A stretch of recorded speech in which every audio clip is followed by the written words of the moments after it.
Hey guys, welcome to Vedant Patashale.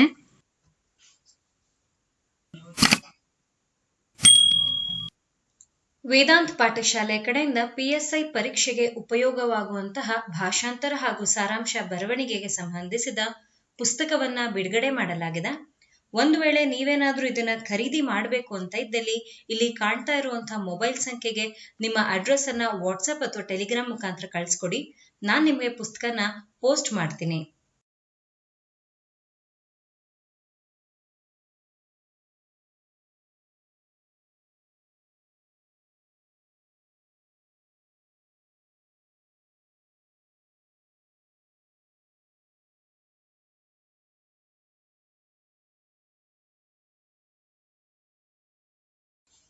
ಇವತ್ತಿನ ಸೆಷನ್ನಲ್ಲಿ ನಾವು translation ಬಗ್ಗೆ ತಿಳ್ಕೊಳ್ಳೋಣ. ದ ಹಿಂದೂ ಎಡಿಟೋರಿಯಲ್ ನಲ್ಲಿ ಒಂದು ಪ್ಯಾರಾಗ್ರಾಫ್ ಬಂದಿತ್ತು. ಅದರಲ್ಲಿ ಒಂದು ವಿಷಯವನ್ನ ತಗೊಂಡು ಇವತ್ತು ನಾನು ನಿಮ್ ಜೊತೆ ಡಿಸ್ಕಸ್ ಮಾಡ್ತಾ ಹೋಗ್ತೀನಿ. ಸೊ ಆ ಪ್ಯಾರಾಗ್ರಾಫ್ ರಿಲೇಟ್ ಆಗಿದ್ದು NEP ನ್ಯಾಷನಲ್ ಎಜುಕೇಶನ್ ಪಾಲಿಸಿ ಇದಕ್ಕೆ. ಅದರಲ್ಲಿ ಇದ್ದಂತಹ ಮೊದಲನೇ ಅಂದ್ರೆ ತುಂಬಾ ದೊಡ್ಡ ಪ್ಯಾರಾಗ್ರಾಫ್ ಇತ್ತು. ಅದರಲ್ಲಿ ಮೊದಲನೇ ಪ್ಯಾರಾಗ್ರಾಫ್ ಅನ್ನ ತಗೊಂಡ್ ಬಂದು ಇವತ್ತು ನಿಮ್ ಜೊತೆ ನಾನು ಡಿಸ್ಕಸ್ ಮಾಡ್ತೀನಿ. ಕ್ವೆಶ್ಚನ್ ಹೀಗಿದೆ, ಒಂದ್ ವೇಳೆ ನೀವೇನಾದ್ರೂ ನಾನು ಟ್ರಾನ್ಸ್ಲೇಟ್ ಮಾಡೋ ಮುನ್ನ ನೀವು ಟ್ರಾನ್ಸ್ಲೇಟ್ ಮಾಡ್ತೀರಾ ಅನ್ನೋ ಹಾಗಿದ್ರೆ ವಿಡಿಯೋನ ಪಾಸ್ ಮಾಡಿ ನೀವು ಟ್ರೈ ಮಾಡಬಹುದು. ಇದರ ಎಕ್ಸ್ಪ್ಲನೇಷನ್ ನ ಕೇಳ್ತೀರಾ ಅನ್ನೋ ಹಂಗಿದ್ರೆ ಈಗ ನಾನು ಎಕ್ಸ್ಪ್ಲೇನ್ ಮಾಡ್ತೀನಿ. ಮೊದಲಿಗೆ ಕ್ವೆಶ್ಚನ್ ಅನ್ನ ಓದ್ತೀನಿ, ಕೇಳಿಸ್ಕೊಳ್ಳಿ. India's National Education Policy 2020 mentions social and emotional learning, that is SEL, as an important facet of education. SEL is the process of learning to recognize and manage emotions and navigate social situations effectively. While the policy notes numeracy and literacy as its central aims, SEL should be an equally important goal as it supports skills such as communication, collaboration, critical thinking and creativity. Okay, ಹೀಗಿದೆ. ಮೊದಲನೇ ವಾಕ್ಯವನ್ನ ತಗೊಳ್ಳೋಣ. S,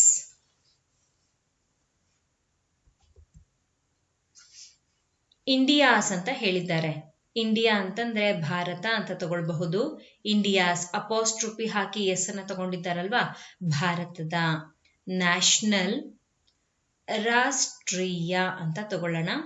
education ಶಿಕ್ಷಣ, policy ನೀತಿ. ಇಲ್ಲಿ ಅವರು brackets ಅಲ್ಲಿ 2020 ಅಂತ ಕೊಟ್ಟಿದ್ದಾರೆ. ಇದನ್ನ ಬಹಳಷ್ಟು ಜನ ಮಿಸ್ ಮಾಡ್ತೀರಾ. ನಾನು ಹಿಂದಿನ ವಿಡಿಯೋಗಳಲ್ಲೆಲ್ಲ ತಿಳಿಸಿದ್ದೆ, ಪಂಕ್ಚುಯೇಷನ್ ಏನೇ ಇರಬಹುದು, ಎಕ್ಸ್ಕ್ಲಮೇಷನ್, ಕ್ವೆಶ್ಚನ್ ಮಾರ್ಕ್, ಕಾಮ, ಕೋಲನ್ ಏನೇ ಇರಬಹುದು, ಇದರ ಜೊತೆಯಲ್ಲಿ ಬ್ರಾಕೆಟ್ಸ್ ಕೂಡ ಇರಬಹುದು. ಇವೆಲ್ಲವನ್ನ ಯು ಹ್ಯಾವ್ ಟು ಟೇಕ್. ನೋಡಿ ಇಲ್ಲಿದೆ, ಅದಾದ್ಮೇಲೆ ಇಲ್ಲೂ ಇದೆ, ಮರಿಬಾರ್ದು. You must take this, please remember. ಇವೆಲ್ಲನೂ ಕೂಡ ಮ್ಯಾಟರ್ ಆಗುತ್ತೆ ನಿಮ್ಮ ಮಾರ್ಕ್ಸ್ ಏನಿರುತ್ತಲ್ವಾ ಆ ವಿಷಯಕ್ಕೆ ಬಂದಾಗ. ನೆಕ್ಸ್ಟ್ ಮೆನ್ಷನ್ಸ್ ಅಂತ ಹೇಳಿದ್ದಾರೆ. ಮೆನ್ಷನ್ ಅಂತಂದ್ರೆ ಉಲ್ಲೇಖ ಅಂತ ಹೇಳಬಹುದು. ಮೆನ್ಷನ್ಸ್ ಅಂತ ಕೊಟ್ಟಿದ್ದಾರೆ ಅಂದ್ರೆ ಇದು V1 ಗೆ ಏನ್ ಮಾಡಲಾಗಿದೆ, ಎಸ್ ಅನ್ನ ಆಡ್ ಮಾಡಲಾಗಿದೆ. ಅಂದ್ರೆ ಸಿಂಪಲ್ ಪ್ರೆಸೆಂಟ್ ಟೆನ್ಸ್ ಅಥವಾ ಪ್ರೆಸೆಂಟ್ ಟೆನ್ಸ್ ನಲ್ಲಿ ಇದು ಇದೆ. ಹಾಗಿದ್ದಲ್ಲಿ ಇದನ್ನ ಹೇಗ್ ಬರೆಯೋದು, ಬರಿತಾ ಇದ್ದೀನಿ, ಗಮನ ಇಟ್ಟು ನೋಡ್ಕೊಳ್ಳಿ. ಉಲ್ಲೇಖಿಸಿದೆ. ಓಕೆ. ಸೋಷಿಯಲ್ ಅಂದ್ರೆ ಸಾಮಾಜಿಕ ಅಂತ ಹೇಳಬಹುದು. ಅಂಡ್ ಮತ್ತು ಅಥವಾ ಹಾಗೂ ಎರಡರಲ್ಲಿ ಯಾವ್ದಾದ್ರು ತಗೊಳ್ಳಿ. ಎಮೋಷನಲ್ ಅಂತ ಹೇಳಿದ್ದಾರೆ. ಎಮೋಷನಲ್ ಅಂತಂದ್ರೆ ಭಾವನಾತ್ಮಕ ಅಂತ ತಗೊಳ್ಳೋಣ. ಲರ್ನಿಂಗ್ ಅಂತ ಹೇಳಿದ್ದಾರೆ. ಲರ್ನಿಂಗ್ ಕಲಿಕೆ. ಅದಾದ್ಮೇಲೆ ಇನ್ನೊಂದು ಮಿಸ್ಟೇಕ್ ಮಾಡ್ತೀರಾ, SEL ಅಂತ ಕೊಟ್ಟಿದ್ದಾರೆ. ಇದನ್ನ ಹೀಗೆ ಇಂಗ್ಲಿಷ್ ನಲ್ಲಿ ಬರಿಬಾರ್ದು, ತಪ್ಪಾಗುತ್ತೆ. ಅದನ್ನ ಹೀಗೆ ಬರಿಬೇಕು, SEL ಹೀಗೆ ಬರಿಬೇಕಿದನ್ನ. ಓಕೆನಾ. ಏನಾಗಿ, ಆಸ್ ಆನ್ ಅಂತ ಹೇಳಿದ್ದಾರೆ. ಇದ್ರ ಬಗ್ಗೆ ನಾನು ಆಮೇಲೆ ಹೇಳ್ತೀನಿ. ಇಂಪಾರ್ಟೆಂಟ್ ಪ್ರಮುಖ. ಫೆಸೆಟ್ ಅಂತ ಹೇಳಿದ್ದಾರೆ. ಎಲಿಮೆಂಟ್ ಅಂತ ಅರ್ಥ, ಸಿಂಪಲ್ ಆಗಿ ಹೇಳೋದಂದ್ರೆ ಅಂಶ ಅಂತ ತಗೊಳ್ಳೋಣ. ಆಫ್ ಎಜುಕೇಶನ್ ಶಿಕ್ಷಣ ಅಂತ ನಾನಿಲ್ಲಿ ತಗೊಳ್ತಾ ಇದ್ದೀನಿ. ಆಫ್ ನ ಬಳಕೆ ಮಾಡಿರೋದ್ರಿಂದ ದ. ಆಸ್ ನ ಹೇಗೆ ತಗೊಳ್ಳೋದು ಇದ್ರ ಬಗ್ಗೆ ನಾನು ಇಲ್ಲಿ ಬರೆಯುವಾಗ ನಿಮ್ಗೆ ತಿಳಿಸ್ತೀನಿ. Okay, now it's done. ಏನ್ ಹೇಳ್ತಾ ಇದ್ದಾರೆ ಅಂತ ಅರ್ಥ ಮಾಡ್ಕೊಳ್ಳೋ ಅಂತಹ ಸಮಯ. ನಾವಿಲ್ಲಿ ಮಾತಾಡ್ತಾ ಇರೋದು ಒಂದು ನೀತಿ, ಒಂದು ಪಾಲಿಸಿಯ ಬಗ್ಗೆ. ಆ ಪಾಲಿಸಿ ಯಾವುದು? ರಾಷ್ಟ್ರೀಯ ಶಿಕ್ಷಣ ನೀತಿ ಅಥವಾ ನ್ಯಾಷನಲ್ ಎಜುಕೇಶನ್ ಪಾಲಿಸಿ. ಯಾವ ದೇಶಕ್ಕೆ ಸಂಬಂಧಿಸಿದ್ದು? ಭಾರತಕ್ಕೆ. ಸೊ ಹಾಗಾಗಿ ಅದನ್ನ ಭಾರತದ ರಾಷ್ಟ್ರೀಯ ಶಿಕ್ಷಣ ನೀತಿ ಈ ರೀತಿಯಲ್ಲಿ ತಗೊಳ್ಬೇಕು. ಯಾವ ವರ್ಷ ಇದು ಎನ್ಫೋರ್ಸ್ ಆಗಿದ್ದು, ಎನಾಕ್ಟ್ ಆಗಿದ್ದು? 2020 ಅದನ್ನ ತಗೊಳ್ಳೇಬೇಕು. ಇದು ಯಾವ ರೀತಿಯ ಕಲಿಕೆ ಅಂತ ಹೇಳಿದ್ದಾರೆ? ಸಾಮಾಜಿಕ ಮತ್ತು ಭಾವನಾತ್ಮಕವಾಗಿರುವಂತಹ ಕಲಿಕೆ. ಅದನ್ನ ಇಂಗ್ಲಿಷ್ ನಲ್ಲಿ ಶಾರ್ಟ್ ಫಾರ್ಮ್ ಅಲ್ಲಿ SEL ಅಂತ ಹೇಳ್ತಾರೆ. ಅದನ್ನು ಕೊಟ್ಟಿದ್ದಾರೆ, ತಗೊಳ್ಳೋಣ. ಇದು ಯಾವುದರ ಒಂದು ಪ್ರಮುಖವಾಗಿರುವಂತಹ ಅಂಶ ಅಂತ ಉಲ್ಲೇಖಿಸಲಾಗಿದೆ? ಶಿಕ್ಷಣದ ಒಂದು ಪ್ರಮುಖ ಅಂಶ ಎಂದು ಇಲ್ಲಿ ಉಲ್ಲೇಖಿಸಲಾಗಿದೆ. ಸೊ ಇಷ್ಟು ಇದರ ಟೋಟಲ್ ಸಾರಾಂಶ ಅಂತ ಹೇಳಬಹುದು. ಒಂದಾದ್ಮೇಲೆ ಒಂದು ಬರೀಬೇಕು. ನಾವಿಲ್ಲಿ ಮೇನ್ ಆಗಿ ಮಾತಾಡ್ತಾ ಇರೋದು ನೀತಿಯ ಬಗ್ಗೆ. ಫಸ್ಟ್ ಇದನ್ನ ಬರೆಯೋಣ. ಸೊ ಈ ನೀತಿ ಯಾವ ದೇಶದ್ದು ಅಂತ ಫಸ್ಟ್ ಹೇಳಿದ್ದಾರೆ, ಅದನ್ನ ತಗೊಳ್ತಾ ಇದ್ದೀನಿ. ಭಾರತದ ರಾಷ್ಟ್ರೀಯ ಶಿಕ್ಷಣ ನೀತಿ ಇಯರ್ ಏನ್ ಕೊಟ್ಟಿದ್ದಾರೆ ತಗೊಳ್ಳೇಬೇಕು, 2020 ಅಂತ. ಕೆಲವರು ಇದನ್ನ ಅಂದ್ರೆ ನಂಬರ್ಸ್ ಅಥವಾ ಸಂಖ್ಯೆಗಳೇನ್ ಬರುತ್ತೆ ಕನ್ನಡದಲ್ಲೂ ಬರೀತೀರಾ, ನೋ ಪ್ರಾಬ್ಲಮ್, ಬರೀರಿ. ಅಥವಾ ಈ ರೀತಿ ಎಲ್ಲಾದ್ರೂ ತಗೊಳ್ಳಿ, ಏನೂ ಇಶ್ಯೂಸ್ ಇಲ್ಲ. ಓಕೆ, ಸೊ ಇದು ವಿಷಯ. ಇದು ಯಾವ ರೀತಿಯ ಕಲಿಕೆ ಅಂತ ಹೇಳಿದ್ದಾರೆ? 2 ವಿಷಯಗಳಿದೆ. ಒಂದು ಸಾಮಾಜಿಕ, ಅದರ ಜೊತೆಯಲ್ಲೇ ಇನ್ನೊಂದೇನಂತೆ ಭಾವನಾತ್ಮಕ ಕಲಿಕೆ. ಅದನ್ನ ತಗೊಂಡಿದ್ದೀನಿ. ಅಂದ್ರೆ ಇಂಗ್ಲಿಷ್ ಅಲ್ಲಿ ಇದನ್ನ SEL ಅಂತ ಹೇಳಿದ್ರಲ್ವಾ, ಅದು ಇಲ್ಲಿ ಬರುತ್ತೀಗ ನೋಡಿ, ಹೀಗೆ ತಗೊಳ್ಬೇಕು. SEL ಇಲ್ಲಿ ಬ್ರಾಕೆಟ್ ಕ್ಲೋಸ್ ಆಗ್ಬೇಕಾಗತ್ತೆ. ಇದು ಯಾವುದರ ಪ್ರಮುಖ ಅಂಶ ಅಂತ ಹೇಳ್ತಾ ಇದ್ದಾರೆ? ಕಂಟಿನ್ಯೂ ಮಾಡೋಣ. ಕಲಿಕೆಯನ್ನು ಶಿಕ್ಷಣದ ಪ್ರಮುಖ, ನೋಡಿ ಆಸ್ ನ ಬಗ್ಗೆ ಹೇಳ್ತೀನಿ ಅಂತ ಹೇಳ್ದೆ ನೋಡಿ, ಇದನ್ನೇ ಇಲ್ಲಿ ತಗೊಳ್ಬೇಕು. ಏನ್ ಆಗಿ ಅದು ಒಂದು ಅಂಶ ಅಂತ ಹೇಳ್ತಾ ಇದ್ದಾರೆ, ಒಂದು ಪ್ರಮುಖವಾಗಿರುವಂತಹ ಒಂದು ಅಂಶವೆಂದು. ಆ ಆಸ್ ಏನಿತ್ತಲ್ವಾ ಅದನ್ನ ವೆಂದು ಹೀಗೆ ತಗೊಳ್ಬೇಕಾಗತ್ತೆ. ಇಲ್ಲಿ ತಗೊಳ್ತಾ ಇದ್ದೀನಿ. ಪ್ರಮುಖ ಅಂಶವೆಂದು ಏನ್ ಮಾಡಲಾಗಿದೆ? ಉಲ್ಲೇಖಿಸಿದೆ. ಇಲ್ಲಿ ಗಮನಿಸಬೇಕು, ನಾವು ಇಂಗ್ಲಿಷ್ನಿಂದ ಕನ್ನಡ ಭಾಷೆಗೆ ಭಾಷಾಂತರ ಮಾಡಿರೋದು. ಇದು ನಮ್ಮ ವಿಷಯವಾಯ್ತು. ಇದು ಆಬ್ಜೆಕ್ಟ್ ರೈಟಿಂಗ್ ಆಯ್ತು. ಇದು ವರ್ಬ್ ಅಥವಾ ಕ್ರಿಯಾಪದವಾಯ್ತು. Subject plus object plus verb ಈ ಒಂದು ಫಾರ್ಮೆಟ್ ನ ಬಳಸಿ ವಾಕ್ಯ ರಚನೆ ಮಾಡಲಾಗಿದೆ. ಅರ್ಥ ಆಯ್ತಾ ಹೇಗ್ ತಗೊಂಡಿದ್ದೀನಿ ಅಂತ? ಮುಂದಕ್ಕೆ ಹೋಗೋಣ. 2ನೇ ವಾಕ್ಯ ಹೀಗಿದೆ. SEL ಅಂತ ಹೇಳಿದ್ದಾರೆ, ಈಗಷ್ಟೇ ಇಲ್ಲಿ ತೋರಿಸಿದ್ನಲ್ಲ ಹೇಗೆ ತಗೊಳ್ಬೇಕು ಅಂತ. ಹಾಗೆ ಇಲ್ಲೂ ಕೂಡ ನಾವು ವಾಕ್ಯ ಬರೆಯುವಾಗ ಬರೆಯೋಣ. Is the process. ಪ್ರೋಸೆಸ್ ಅಂತಂದ್ರೆ ಪ್ರಕ್ರಿಯೆ ಅಂತ ತಗೊಳ್ಬಹುದು. ಯಾವುದರ ಪ್ರಕ್ರಿಯೆ ಅಂತೆ? ಲರ್ನಿಂಗ್ ಟು ರೆಕಗ್ನೈಸ್ ಅಂತ ಹೇಳಿದ್ದಾರೆ. ಲರ್ನಿಂಗ್ ಕಲಿಕೆ ಅಂತ ತಗೊಳ್ಬಹುದು. ರೆಕಗ್ನೈಸ್ ಅಂತಂದ್ರೆ ಗುರುತಿಸು. ಆದ್ರೆ ಇಲ್ಲಿ ಟು ಕೊಟ್ಟಿದ್ದಾರಲ್ವಾ, ಸೊ ಹಾಗಾಗಿ ನಾನು ಇದನ್ನ ಗುರುತಿಸುವ ಹೀಗೆ ತಗೊಳ್ಬೇಕಾಗತ್ತೆ. ಗುರುತಿಸುವ ಕಲಿಕೆ ಅಂತ ಬರಿಬಹುದು. ಅಂಡ್ ಅಂತಿದೆ, ಮತ್ತು ಅಂತ ತಗೊಳ್ಳೋಣ. ಮ್ಯಾನೇಜ್ ಎಮೋಷನ್ಸ್ ಅಂತ ಕೊಟ್ಟಿದ್ದಾರೆ. ಮ್ಯಾನೇಜ್ ಅಂದ್ರೆ ನಿಭಾಯಿಸು ಅಂತ ತಗೊಳ್ಬಹುದು ನಾವಿದನ್ನ. ಎಮೋಷನ್ಸ್ ಭಾವನೆಗಳನ್ನು ಅಂತ ಬರೆಯೋಣ. ಅಂಡ್ ಅಂತ ಹೇಳಿದ್ದಾರೆ, ಅಗೇನ್ ಮತ್ತು ಅಂತ ತಗೊಳ್ಬಹುದು. ನ್ಯಾವಿಗೇಟ್ ಸೋಷಿಯಲ್ ಸಿಚುಯೇಷನ್ಸ್ ಎಫೆಕ್ಟಿವ್ಲಿ ಅಂತ ಹೇಳಿದ್ದಾರೆ. ನ್ಯಾವಿಗೇಟ್ ಅಂತಂದ್ರೆ ಸಂಚರಿಸೋದು ಅಂತ ಹೇಳ್ತೀವಲ್ಲ ಅದು. ಅಂದ್ರೆ ಈ ಸೋಷಿಯಲ್ ಸಿಚುಯೇಷನ್ಸ್ ಬರುತ್ತಲ್ವಾ, ಹೇಗ್ ಬೇಕಾದ್ರೂ ಬರಬಹುದು. ಸಾಮಾಜಿಕ ಸಂದರ್ಭಗಳು ಯಾವ ರೀತಿಯಲ್ಲಾದ್ರೂ ಇರಬಹುದು. ಅದನ್ನ ಹೇಗೆ ಇವರು ಮುಂದುವರಿಸ್ಕೊಂಡು ಹೋಗ್ತಾರೆ, ಹೇಗೆ ಹ್ಯಾಂಡಲ್ ಮಾಡ್ತಾರೆ ಅನ್ನೋದನ್ನ ಇಲ್ಲಿ ಹೇಳಲಾಗಿದೆ. ನ್ಯಾವಿಗೇಟ್ ಸಂಚರಿಸು ಅಂತ ತಗೊಳ್ಳೋಣ. ಸೋಷಿಯಲ್ ಸಾಮಾಜಿಕ, ಸಿಚುಯೇಷನ್ಸ್ ಸಂದರ್ಭಗಳು. ಓಕೆ, ಎಫೆಕ್ಟಿವ್ಲಿ ಅಂತ ಇದೆ, ಪರಿಣಾಮಕಾರಿ. ಓಕೆ, ಇಲ್ಲಿಗೆ ವೊಕ್ಯಾಬ್ಯುಲರಿ ಕಂಪ್ಲೀಟ್ ಆಗಿದೆ. ಏನ್ ಹೇಳ್ತಾ ಇದ್ದಾರೆ ಅಂತ ಅರ್ಥ ಮಾಡ್ಕೊಳ್ಳೋಣ. ಸೊ SEL ಅನ್ನೋದು ಭಾವನೆಗಳನ್ನ ಗುರುತಿಸುತ್ತೆ, ಅದರ ಜೊತೆಯಲ್ಲಿ ನಿರ್ವಹಿಸೋದಕ್ಕೂ ಕೂಡ ತಿಳಿಸ್ಕೊಡುತ್ತೆ. ಅದಾದ್ಮೇಲೆ ಸಾಮಾಜಿಕ ಸನ್ನಿವೇಶಗಳೇನಿರುತ್ತೆ ಅದನ್ನ ಹೇಗೆ ಹ್ಯಾಂಡಲ್ ಮಾಡೋದು, ಅದು ವೆರಿ ಮಚ್ ಎಫೆಕ್ಟಿವ್ಲಿ ಪರಿಣಾಮಕಾರಿಯಾಗಿ ಹೇಗೆ ಹ್ಯಾಂಡಲ್ ಮಾಡೋದು ಅಂತ ಕೂಡ ಇದು ಕಲಿಸುತ್ತೆ. ಹಾಗಾದ್ರೆ ಇದನ್ನ ಹೇಗೆ ಬರೆಯೋದು ಹೇಳ್ತಾ ಇದ್ದೀನಿ, ಗಮನ ಇಟ್ಟು ನೋಡ್ಕೊಳ್ಳಿ.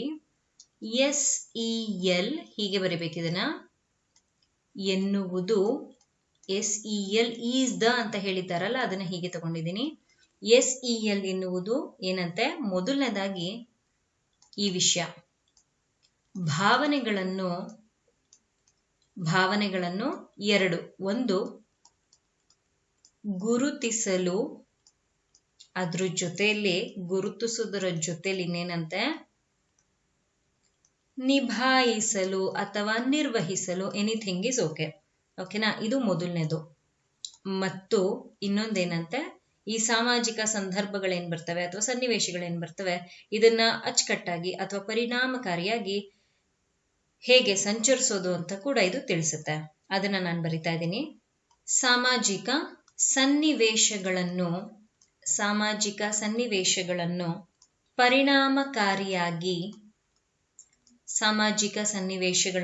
ಪರಿಣಾಮಕಾರಿಯಾಗಿ ಸಂಚರಿಸಲು ಕಲಿಸುವಂತಹ ಪ್ರಕ್ರಿಯೆ ಇದು. ಕಲಿಸುವ ಪ್ರಕ್ರಿಯೆ. ನೋಡಿ, ಹೀಗೆ ವಾಕ್ಯದ ರಚನೆ ಆಗಿದೆ. ಇದೇ ಕರೆಕ್ಟ್ ಅಂತ ಹೇಳ್ತಾ ಇಲ್ಲ, ಈ ರೀತಿ ಕೂಡ ಬರಿಬಹುದು ಅಂತ ತೋರಿಸ್ಕೊಟ್ಟೆ ನಿಮ್ಗೆ. ಸೊ ಇಲ್ಲಿ ಎರಡು ವಿಷಯಗಳಿದೆ. ಒಂದು, ಭಾವನೆಗಳನ್ನ ಗುರುತಿಸಿ ನಿಭಾಯಿಸೋದು, ಮತ್ತೊಂದು ಸಾಮಾಜಿಕ ಸನ್ನಿವೇಶಗಳನ್ನ ಪರಿಣಾಮಕಾರಿಯಾಗಿ ಸಂಚರಿಸೋದು ಅಥವಾ ಹ್ಯಾಂಡಲ್ ಮಾಡೋದು, ನಿಭಾಯಿಸೋದು, ಹೀಗೆ ತಗೊಳ್ಬಹುದು. ಅರ್ಥ ಆಯ್ತಾ ಹೇಗೆ ಹೇಳಿದೆ ಅಂತ? Is this clear? ಮುಂದಿನ ವಾಕ್ಯದೆಡೆಗೆ ಹೋಗೋಣ. ನೀವೇನಾದ್ರೂ PSI ಬಿಗಿನರ್ ಇದ್ದೀರಾ ಹಾಗೂ ನಿಮ್ಗೆ ಟ್ರಾನ್ಸ್ಲೇಷನ್, ಪ್ರಿಸಿ ರೈಟಿಂಗ್, ಎಸ್ಸೆ ಇದ್ರ ಬಗ್ಗೆ ಐಡಿಯಾ ಇಲ್ಲ, ಇದ್ರ ಬಗ್ಗೆ ಇನ್ನಷ್ಟು ಕಲ್ತ್ಕೋಬೇಕು, ಡೌಟ್ಸ್ ಇದೆ ಅಂತ ಇದ್ದಲ್ಲಿ ಇಲ್ಲಿ ನಾನು ನಮ್ಮ ವೇದಾಂತ್ ಪಾಠಶಾಲೆ ಕಡೆಯಿಂದ PSI ಪೇಪರ್ 1ಗೆ ಸಂಬಂಧಿಸಿದ ಹಾಗೆ ಬೇಸಿಕ್ ಇಂದ ಈ 3 ಕಾನ್ಸೆಪ್ಟ್ ಅನ್ನ ಹೇಳ್ಕೊಡ್ತಾ ಇದ್ದೀನಿ. ದ ಹಿಂದೂ ಎಡಿಟೋರಿಯಲ್ ಹಾಗೂ ಪ್ರಜಾವಾಣಿ ಸಂಪಾದಕೀಯದಲ್ಲಿ ಬರುವಂತಹ ವಿಷಯಗಳನ್ನ ತಗೊಂಡು ಇಲ್ಲಿ ನಾನು ನಿಮ್ಮ ಜೊತೆ ಚರ್ಚೆಯನ್ನ ಮಾಡ್ತೀನಿ. ಎಸ್ಸೆ ಕ್ಲಾಸಸ್ ನಲ್ಲಿ 2 ಲ್ಯಾಂಗ್ವೇಜ್ ಅಲ್ಲಿ ಎಕ್ಸ್ಪ್ಲನೇಷನ್ ನ ನಿಮ್ಗೆ ಕೊಟ್ಟು 2 ಲ್ಯಾಂಗ್ವೇಜ್ ಅಲ್ಲಿ PDF ನ ಪ್ರೊವೈಡ್ ಮಾಡ್ತಾ ಹೋಗ್ತೀನಿ. If you are interested, you can contact me on this number.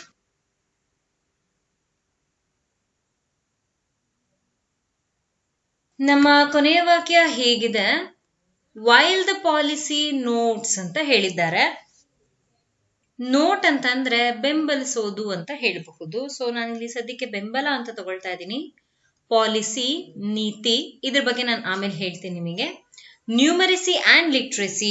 Numeracy ಅಂತಂದ್ರೆ ಸಂಖ್ಯಾತ್ಮಕತೆ ಅಂತ ಹೇಳಬಹುದು. ಅಂಡ್ ಮತ್ತು ಅಂತ ತಗೊಳ್ತೀವಿ, ನಮಗೆ ಗೊತ್ತಿದೆ. ಲಿಟ್ರಸಿ ಸಾಕ್ಷರತೆ, ಇಂಪಾರ್ಟೆಂಟ್ ಆಗಿರುವಂತಹ ಪದ, ನೋಟ್ ಮಾಡ್ಕೊಳ್ಳಿ. ಆಸ್ ಇಟ್ಸ್ ಸೆಂಟ್ರಲ್ ಏಮ್ಸ್ ಅಂತ ಹೇಳಿದ್ದಾರೆ. ನಾನು ಆಗ್ಲೇ ನಿಮ್ಗೆ ತಿಳಿಸಿದೆ ಆಸ್ ಅನ್ನೋದನ್ನ ಎಂದು, ವೆಂದು ಹೀಗೆ ತಗೊಳ್ತೀವಿ ಅಂತ. ಇದನ್ನ ವಾಕ್ಯದಲ್ಲಿ ನೋಡೋಣ. ಇಟ್ಸ್ ಅಂತ ಹೇಳಿದ್ದಾರೆ, ಅದರ ಅಂತ ತಗೊಳ್ಬಹುದು. ಸೆಂಟ್ರಲ್ ಅಂದ್ರೆ ಕೇಂದ್ರ, ಏಮ್ಸ್ ಅಂತಂದ್ರೆ ಪಾಯಿಂಟ್ ಮಾಡೋದು ಅಥವಾ ಗುರಿ ಅಥವಾ ಉದ್ದೇಶವಾಗಿ ಇಟ್ಕೊಂಡಿರೋದು ಅಂತ. ಸದ್ಯಕ್ಕೆ ಇಲ್ಲಿ ಉದ್ದೇಶ ಅಂತ ತಗೊಳ್ತಾ ಇದ್ದೀನಿ, ಕಾಮ. SEL ಅಂತಿದೆ, ಕನ್ನಡದಲ್ಲಿ ಹೀಗೆ ಬರೆಯೋಣ. Should be on. Should be ಅಂದ್ರೆ ಆಗ್ಲೇಬೇಕು ಅಂತ. ಇದನ್ನ ಇಲ್ಲಿ ಸದ್ಯಕ್ಕೆ ಬೇಕು ಅಂತ ಬರಿತೀನಿ, ಆಮೇಲೆ ನೋಡೋಣ. ಆನ್ ಈಕ್ವಲಿ ಅಂತ ಹೇಳಿದ್ದಾರೆ, ಗಮನಿಸಬೇಕು. ಆನ್ ನ ಯಾಕೆ ಕೊಟ್ಟಿದ್ದಾರೆ? ಇಲ್ಲಿ ನಿಮ್ಗೆ ಬಳಕೆ ಆಗಿರೋದು ಸ್ವರಾಕ್ಷರ ಓವೆಲ್, AEO ಬರುತ್ತಲ್ಲ ಅದು. ಸೊ ಇಲ್ಲಿ ಅದಕ್ಕೂ ಮುನ್ನ ಇಲ್ಲಿ ಬಳಕೆ ಆಗ್ಬೇಕಾಗಿರೋದು ಏನಾಗಿರುತ್ತೆ? ಓವೆಲ್ ನ ಮುನ್ನ ಆನ್ ನ ಬಳಕೆ ಮಾಡಬೇಕಾಗಿರುತ್ತೆ. ಇದು ಒಂದು ಆರ್ಟಿಕಲ್. ಸೊ ಇದು ನಮ್ಮ ಕನ್ನಡದಲ್ಲಿ ಎಲ್ಲೂ ಬರೋದಿಲ್ಲ, ಇಂಗ್ಲಿಷ್ ಅಲ್ಲಿ ಮಾತ್ರ ಬರುತ್ತೆ ಇದು. ಓಕೆ, ಮುಂದಕ್ಕೆ ಹೋಗೋಣ. ಈಕ್ವಲಿ ಅಂತ ಹೇಳಿದ್ದಾರೆ. ಈಕ್ವಲಿ ಸಮ ಅಂತ ತಗೊಳ್ತಾ ಇದ್ದೀನಿ ನಾನು. ಇಂಪಾರ್ಟೆಂಟ್ ಪ್ರಮುಖ ಅಂತ ತಗೊಳ್ಳೋಣ. ಗೋಲ್ ಅಂತ ಹೇಳಿದ್ದಾರೆ, ಗುರಿ ಅಂತ ತಗೊಳ್ತಾ ಇದ್ದೀನಿ. ಆಸ್ ಇಟ್ ಸಪೋರ್ಟ್ಸ್ ಅಂತಂದ್ರೆ ಬೆಂಬಲ ಅಂತ ತಗೊಳ್ಬಹುದು. ಇಲ್ಲಿ ನೋಟ್ಸ್ ಅಂತಿದೆ ಅಲ್ವಾ, ಇಲ್ಲಿ ಬೆಂಬಲ ಅನ್ನೋದು ಬೇಡ, ಬಿಕಾಸ್ ಎರಡೆರಡು ಬಾರಿ ಆಗುತ್ತೆ. ನೋಟ್ಸ್ ಅನ್ನೋದನ್ನ ಗಮನ ಅಂತ ತಗೊಳ್ಳೋಣ. ಇಲ್ಲಿ ಬದಲಾಯಿಸಿದ್ದೀನಿ ಇದನ್ನ. ಸ್ಕಿಲ್ಸ್ ಕೌಶಲ್ಯ, ಸಚ್ ಆಸ್ ಅವು ಅಂತ ಹೇಳ್ತೀವಲ್ಲ, ಅಂದ್ರೆ ಯಾವುವು ಅಂತ ಲಿಸ್ಟ್ ಬರುತ್ತಲ್ಲ, ಅದಕ್ಕೂ ಮುನ್ನ ಅವು ಅಂತ ತಗೊಂಡಿದ್ದೀನಿ. ಕಮ್ಯುನಿಕೇಶನ್, ಸಂವಹನ, ಕೊಲ್ಯಾಬೊರೇಷನ್ ಸಹಯೋಗ, ಕ್ರಿಟಿಕಲ್ ಥಿಂಕಿಂಗ್ ವಿಮರ್ಶಾತ್ಮಕ ಯೋಚನೆ, ಅಂಡ್ ಮತ್ತು ಕ್ರಿಯೇಟಿವಿಟಿ ಅಂತ ಹೇಳಿದ್ದಾರೆ. ಕ್ರಿಯೇಟಿವಿಟಿ ಅಂತಂದ್ರೆ ಸೃಜನಶೀಲತೆ ಅಂತ ತಗೊಳ್ಬಹುದು. ಓಕೆ, ಹೀಗೆ. Yes, here we are done with vocabulary. ಏನ್ ಹೇಳ್ತಾ ಇದ್ದಾರೆ? ಒಂದು ನೀತಿ. ಆ ನೀತಿ ಯಾವುದು? ರಾಷ್ಟ್ರೀಯ ಶಿಕ್ಷಣ ನೀತಿ. ಸೊ ಇದರಲ್ಲಿ ಒಂದು ಉದ್ದೇಶ ಇದೆ. ಆ ಉದ್ದೇಶ ಏನು? ಸಂಖ್ಯಾತ್ಮಕತೆ ಹಾಗೂ ಸಾಕ್ಷರತೆಯನ್ನ ಎಲ್ರೂ ಕೂಡ ತಿಳ್ಕೋಬೇಕು, ಎಲ್ರಿಗೂ ಅದು ಅದರ ಬಗ್ಗಿನ ಮಿನಿಮಮ್ ಬೇಸಿಕ್ ನಾಲೆಡ್ಜ್ ಇರಬೇಕು ಅನ್ನೋದು ಇದರ ಮುಖ್ಯ ಉದ್ದೇಶವಾಗಿದೆ. ACL ಅಲ್ಲೂ ಕೂಡ ಇದನ್ನೇ ಮುಖ್ಯವಾಗಿ ಗುರಿಯಾಗಿಟ್ಕೊಂಡು ಮುಂದೆ ಹೋಗ್ಬೇಕು ಅಂತ ಹೇಳ್ತಾ ಇದ್ದಾರೆ. ಯಾಕಂದ್ರೆ ಇದರಲ್ಲಿ ಸಂವಹನ, ಸಹಯೋಗ, ವಿಮರ್ಶಾತ್ಮಕ ಚಿಂತನೆ, ಸೃಜನಶೀಲತೆಯಂತಹ ಕೌಶಲ್ಯಗಳನ್ನ ಇದರಲ್ಲಿ ಬೆಂಬಲ ಕೊಡಲಾಗಿದೆ. ಸೊ ಹಾಗಾಗಿ ಇವೆಲ್ಲವೂ ಕೂಡ SCL ಅಲ್ಲಿ ಇರೋದ್ರಿಂದ ಇದು ಬಹಳ ಮುಖ್ಯವಾಗುತ್ತೆ ರಾಷ್ಟ್ರೀಯ ಶಿಕ್ಷಣ ನೀತಿಯಲ್ಲಿ. ಹೀಗೆ ಇದರಲ್ಲಿ ಹೇಳಿದ್ದಾರೆ. ಮೊದಲನೇದಾಗಿ ಇದನ್ನ ಬರಿಬೇಕು ನಾವು, ಉದ್ದೇಶವಾಗಿ ಇಟ್ಕೊಂಡಿರೋದು. ಅದಾದ್ಮೇಲೆ SCL ನಲ್ಲಿ ಇದನ್ನ ಯಾಕೆ ಇಂಪಾರ್ಟೆಂಟ್ ಆಗಿ ತಗೊಂಡಿದ್ದಾರೆ? ಈ 4 ವಿಷಯಗಳಿಗೋಸ್ಕರ. ಎರಡನೇದಾಗಿ ಇದು ಬರಿಬೇಕು. ಮೊದಲನೇದಾಗಿ ಬರೆಯೋಣ, ಹೇಳ್ತೀನಿ ಹಾಗೂ ಬರಿತೀನಿ, ಗಮನ ಇಟ್ಟು ನೋಡ್ಕೊಳ್ಳಿ.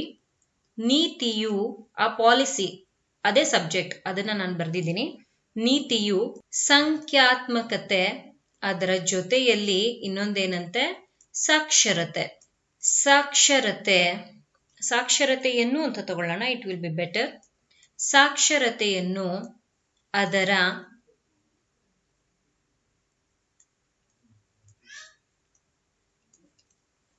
Central aim ಆಗಿರ್ಬೇಕಂತೆ. ಕೇಂದ್ರ ಉದ್ದೇಶಗಳೆಂದು ನೋಡಿ, ನಾನು ಆಸ್ ನ ಬಗ್ಗೆ ಹೇಳ್ತೀನಿ ಅಂದೆ, ಅದೇ ಆಸ್ ಇಲ್ಲಿ ತಗೊಂಡಿರೋದು. ವೆಂದು, ಎಂದು ಹೀಗೆ ತಗೊಳ್ತೀವಿ. ಇಲ್ಲಿ ಏಮ್ಸ್ ಅಂತ ಇದೆ, ಅಂದ್ರೆ ಬಹುವಚನ, ಹಾಗಾಗಿ ಇದನ್ನ ಉದ್ದೇಶಗಳೆಂದು ಅಂತ ತಗೊಳ್ಳಲಾಗಿದೆ. ನೋಟ್ಸ್ ಅಂತಿದೆ ಅಲ್ವಾ, ಅದನ್ನ ಗಮನ ಅಂತ ತಗೊಳ್ಬಹುದು, ಬಟ್ ವೈಲ್ ಅಂತ ಕೊಟ್ಟಿದ್ದಾರೆ, ಅದರ ಜೊತೆಯಲ್ಲಿ ಅಂತ ಅರ್ಥ. ಇಲ್ಲಿ ಅದನ್ನ ಹೀಗೆ ತಗೊಳ್ತಾ ಇದ್ದೀನಿ, ಗಮನಿಸಿದರು ಹಾಗಾದ್ರೂ ಅಂತ ಅರ್ಥ. ಇಲ್ಲೊಂದು ಪಾಸ್ ಇದೆ ನೋಡಿ, ಕಾಮ ಇದೆ ಅಲ್ವಾ, ಮೊದಲನೇದಿಲ್ ಮುಗಿತು, ಕಾಮ ಇಲ್ಲಿ ತಗೊಂಡಿದ್ದೀನಿ. ನೆಕ್ಸ್ಟ್ ಏನ್ ಹೇಳಿದ್ದಾರೆ? ACL ಅಷ್ಟೇ ಮುಖ್ಯವಾದ ಗುರಿಯನ್ನ ಹೊಂದಿರ್ಬೇಕಂತೆ, ಅದನ್ನ ಬರಿತಾ ಇದ್ದೀನಿ. SEL ಅಷ್ಟೇ ಪ್ರಮುಖವಾದ ಗುರಿಯಾಗಿರಬೇಕು. ಏಕೆಂದರೆ, ಅಥವಾ ಅವು, ಎನಿಥಿಂಗ್ ಈಸ್ ಓಕೆ. ಏಕೆಂದರೆ ಅವು, ಮೊದಲನೇದೇನು? ಸಂವಹನ. ಎರಡನೇದು ನೋಡಿ, ಒಂದಾದ್ಮೇಲೆ ಒಂದು ಅಲ್ಲಿ ಹೇಗೆ ಕೊಟ್ಟಿದ್ದಾರೆ ಹಾಗೆ ತಗೊಳ್ಬೇಕು. ರ್ಯಾಂಡಮ್ ಆಗಿ ನೀವು ಯಾವ್ದಾವ್ದು ಬರಿಬಾರ್ದು, ಬರೆದ್ರೆ ತಪ್ಪಾಗತ್ತೆ. ವಿಮರ್ಶಾತ್ಮಕ ಯೋಚನೆ, ಅದರ ಜೊತೆಯಲ್ಲಿ ಕೊನೆದ್ದೇನು? ಸೃಜನಶೀಲತೆ. ಇಲ್ಲಿಗೆ ನಿಲ್ಲಲ್ಲ, ಇನ್ನ ಕಂಟಿನ್ಯೂಯೇಷನ್ ಇದೆ.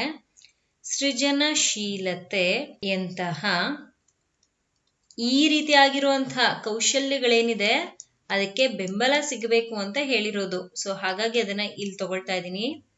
ಎಂತಹ